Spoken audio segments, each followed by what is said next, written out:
Yrittäjän täytyy varautua huolellisesti myös ikäviin tilanteisiin, kuten oman toimintakyvyn menettämiseen. Yrittäjä voi esimerkiksi sairastua vakavasti tai joutua vakavaan onnettomuuteen. Niiden varalta täytyy etukäteen varmistaa, että luotettava henkilö voi hoitaa yrityksen asioita. Yrityksen toimintakykyä ei välttämättä pysty varmistamaan pelkällä edunvalvontavaltakirjalla.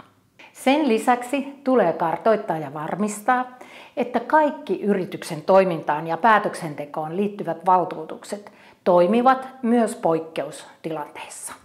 Ja että sellaiset on ylipäätään tehty. Muuten voi käydä niin, ettei yrityksellä ole ollenkaan kyvykästä henkilöä huolehtimassa yrityksen asioista.